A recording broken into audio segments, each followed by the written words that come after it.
This custom ROM is so good now. I just recently made a video on the previous version of this custom ROM. The name is Afterlife project, and the previous update where I shown you that this custom ROM is bringing you almost iOS style quick settings panel. With this new update, which is having the latest security patch December 2024, this new update brings you something really good, and what that is the same thing but in an improved way. If you're able to notice this iOS control center, this quick settings panel which is themed like iOS, seems quite interesting one. It's quite improved. There are some minor changes available here and there. For example, we have advanced options in the quick settings panel, so you can edit the tiles, etc., which are almost similar though, but the reality is this custom quick setting style.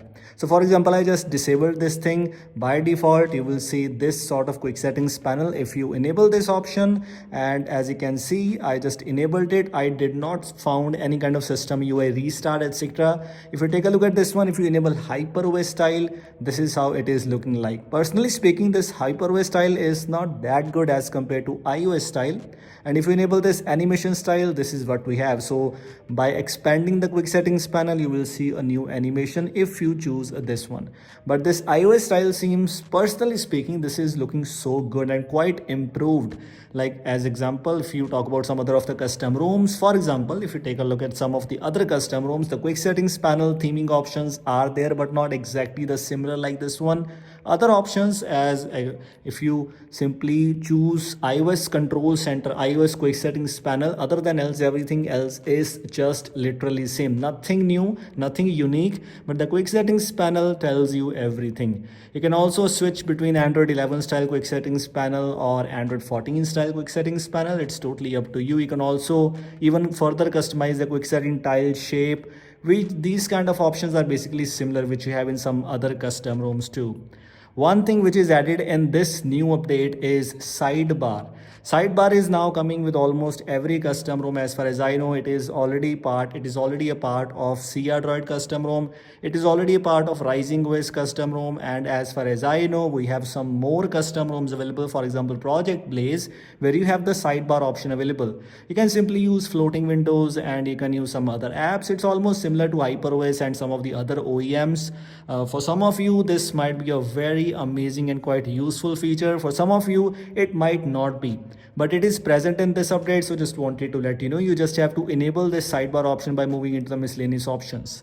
Other than else, taking a look at the spoofing options, as expectedly, we do not have any major changes or any new things. It's almost similar to some other custom ROMs. For example, as you can see, we have GMS spoof, keybox spoofing, and also play integrity fix is already present in this one. Miscellaneous options, you will find cache cleaner, which is actually kind of a useful feature for you if you want to use it, but everything else is just similar. With status bar status bar customizations are almost kind of similar in this case. We did not saw any kind of new thing, any kind of unique thing, but we have battery style customization. Status bar padding is a very useful thing. Some clock customizations, network traffic indicator is already a part of this one, and you can also enable the logo on status bar in case you want to. Settings customizations, or you can say you can customize the setting style. So I just enabled this one. This is the one which is now enabled in this case. It's totally up to you. So you can simply switch between this style or the other one. Let me show you. We have this horizontal style. I just enabled it, and if you click on default one, you already know what I'm talking about. This is the default one, so you can switch between the default one and or horizontal style. Everything else is just similar. Let me show you one thing. If you are able to notice this, unfortunately I do not have the internet connection available, but if you are able to notice, this is the Google Lens integration. So because this is not having the pixel launcher pre-installed, so if you are wondering about the circle to search, it is almost similar to that. By holding here, it will simply take a screenshot and search it through Google Lens. Almost a similar process, but a bit different way, because the default launcher is not the pixel launcher. In some of the custom ROMs, for example in Project Infinity X, you can even use circle to search with any other quick step launcher. So that is actually something really amazing.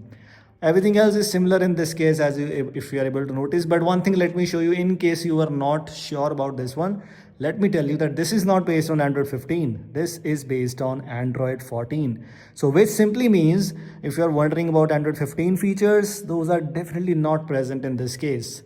The default launcher also seems to be quite amazing one. This default launcher has almost similar kind of options, but in a different way. Some more theming options are there. This default launcher is actually themed. Some other options are similar, but the way they're just looking like something really good actually, because these are quite improved options, almost available everywhere. These the things I just wanted to let you know.